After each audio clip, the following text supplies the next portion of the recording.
तो राधे राधे गाइस। तो गाइस आज हम बात करने वाले हैं ठोस की दर में विलेयता पर ताप का प्रभाव। ठीक है, तो फिलहाल स्टार्ट कर रहे हैं। ठोस की द्रव्य में विलेयता हमने प्रभावित द्रव्य में विलेयता। तो गाइस ये टॉपिक हमने स्टार्ट कर दिया था। अब हम बात करने वाले हैं कि ठोस की द्रव्य में विलेयता को प्रभावित करने वाले कारक। ठीक है, प्रभावित करने करने वाले कारक। तो गाइस प्रभावित करने वाले कारक हैं वो मेनली दो हैं। ठीक है, यानी कि जैसे कि अब हम इसमें पढ़ रहे हैं कि ठोस की द्रव्य विलेयता, इसके अंदर हम प्रभावित करने वाले कारक पढ़ रहे हैं। वो होंगे, एक तो होगा तापमान, ताप, और दूसरा होगा दाब। ठीक है, ताप और दाब। तो गाइस आगे भी जब हम द्रव्य की द्रव्य विलेयता पढ़ेंगे तब भी हम प्रभावित करने वाले कारक पढ़ेंगे, ताप और दाब। और जब गैस की द्रव्य विलेयता पढ़ेंगे तब भी हम ताप और दाब के बारे में स्टडी करेंगे। ठीक है, तो फिलहाल हम बात करने वाले हैं ठोस की द्रव्य विलेयता में ताप का प्रभाव। ठीक है, तो चलिए देखते हैं। पहला है ताप का प्रभाव। ताप का प्रभाव, आशा करता हूं आपको दिख रहा होगा ताप का प्रभाव। तो गाइस ताप के प्रभाव को करने से पहले आपको एक बार जानना होगा कि दो प्रक्रम आपको जानने होंगे। एक तो आपको जानना होगा दो वर्ड, उष्मा शोषी प्रक्रम। उष्मा शोषी प्रक्रम। तो गाइस उष्मा शोषी प्रक्रम क्या होता है? इसमें उष्मा ग्रहण की जाती है। क्या की जाती है? ग्रहण की जाती है। इसमें उष्मा ग्रहण की जाती है। तो जिसमें उष्मा का ग्रहण होता है उसे हम कहेंगे उष्मा शोषी। देखो यहाँ पे वर्ड लिखा है उष्मा शोषी। शोषी का मतलब शोषण करना। ठीक है, तो यहां से आप कह सकते हैं कि एक्सोथर्मिक रिएक्शन। ठीक है, तो सॉरी एक्सोथर्मिक तो वो होती है उष्मा शोषी, और दूसरी होगी उष्मा क्षेपी। उष्मा क्षेपी प्रक्रम। ठीक है, उष्मा क्षेपी प्रक्रम। तो गाइस उष्मा क्षेपी क्या होता है? इसमें उष्मा मुक्त होती है या फिर निकलती है, मुक्त होती है। ठीक है, तो गाइस दो बातें आपको याद रखनी है कि उष्मा शोषी का मतलब होता है कि उष्मा ग्रहण की जाती है, और उष्मा क्षेपी का मतलब होता है कि उष्मा मुक्त होती है। ठीक है, अब आपको दो पॉइंट याद रखने होंगे ताप के प्रभाव में। जब ताप बढ़ाया जाता है, ठीक है, जब ताप बढ़ाया जाता है तो उष्मा उष्मा क्षेपी उष्मा क्षेपी प्रक्रम में विलेयता घटती है। क्या होती है गाइस? घटती है। ठीक है, तो जब ताप को बढ़ाया जाता है तो उस जब ताप को हम बढ़ाएंगे तो उसमें उष्माक्षेपी प्रक्रम में, किसमें गाइस? उष्माक्षेपी प्रक्रम में विलेयता क्या होगी? घटेगी। क्या होगी? घटेगी। अगर हम बात करें उष्माशोषी प्रक्रम में, ठीक है, तो वही लाइन होगी वापस से। जब ताप बढ़ाया जाता है बढ़ाया जाता है तो उष्मा, ठीक है, उष्मा शोषी प्रक्रम में विलेयता बढ़ती है। क्या होती है? बढ़ती है। ठीक है, जब ताप को बढ़ाया जाएगा तो उस उष्मा शोषी प्रक्रम में, किसमें? उष्मा शोषी प्रक्रम में क्या होगी? विलेयता क्या होगी? बढ़ेगी। क्या होगी? मतलब इंक्रीज होगी, और यहाँ पे डिक्रीज होगी। बस ये बात याद रखनी है। ठीक है, अब एक बार इसे समझ भी लेते हैं हम। देखो, विलेय प्लस विलायक, विलेय और विलायक, ये दोनों मिलकर किसका निर्माण करते हैं? विलयन का निर्माण करते हैं। किसका निर्माण करते हैं? विलयन। किसका निर्माण करते हैं? विलयन। तो जब उष्मा क्षेपी प्रक्रम, अगर हम बात करें उष्मा क्षेपी की, तो उष्मा क्षेपी में उष्मा क्या होगी? निकलेगी। क्या होगी? निकलेगी। तो ये प्रक्रम कौन सा है? उष्मा क्षेपी।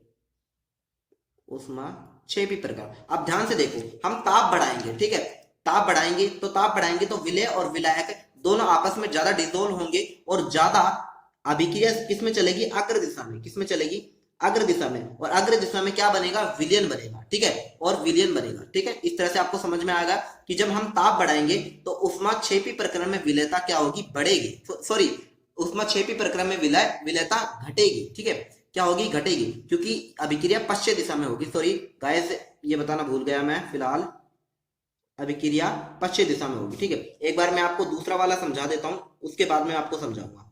विलय प्लस विलायक, ठीक है, एक बार ये समझते हैं, उसके बाद में मैं ऊपर वाला समझाऊंगा ताकि आपको और अच्छी तरह से समझ में आए, ठीक है। विलयन, ठीक है, और यहां पर उष्मा जुड़ेगी क्योंकि उष्मा शोषी प्रक्रम है। क्या है, उष्मा शोषी, और ये है उष्मा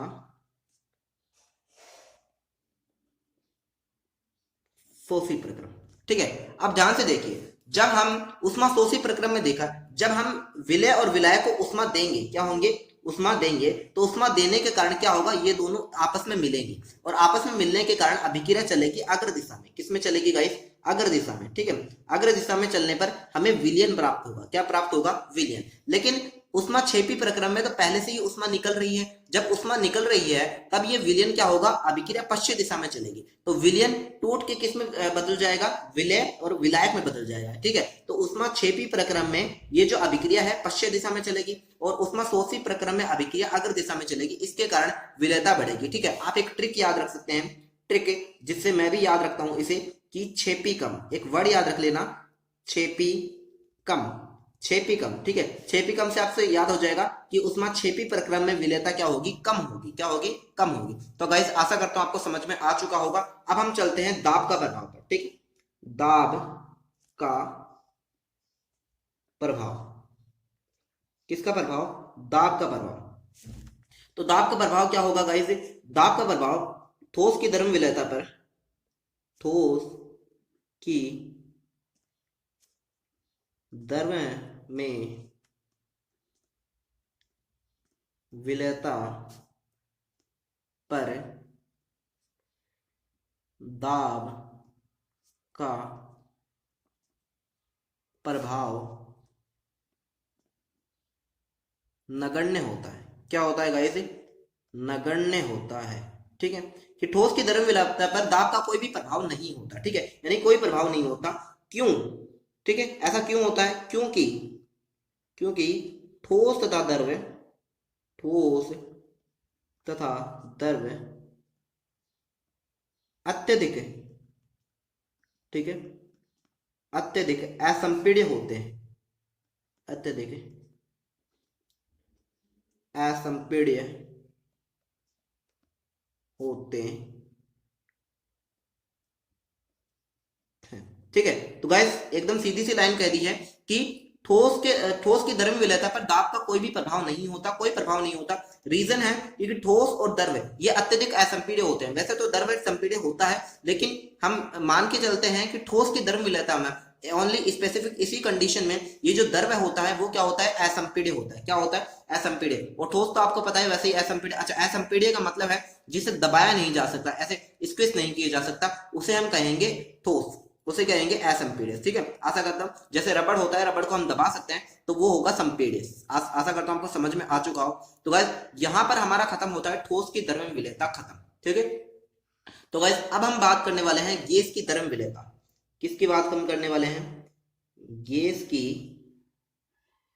द्रव्य में विलेयता, द्रव्य में विलेयता। वैसे तो गाइस जब हमने ऑर्डर लिखाया था तो हमने पहले बात की थी ठोस की द्रव्य विलेयता की, उसके बाद में हमने बात की थी द्रव्य की द्रव्य विलेयता, और उसके बाद में हमने बात की थी गैस की द्रव्य विलेयता। लेकिन अभी हम पहले पढ़ेंगे गैस की द्रव्य विलेयता। तो गाइस इसमें भी हमें पहले प्रभावित करने वाले कारक देखने होंगे। क्या देखने होंगे, प्रभावित करने वाले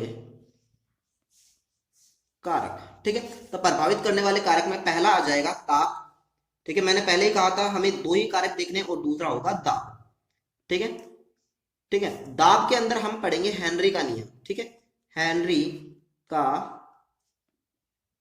नियम।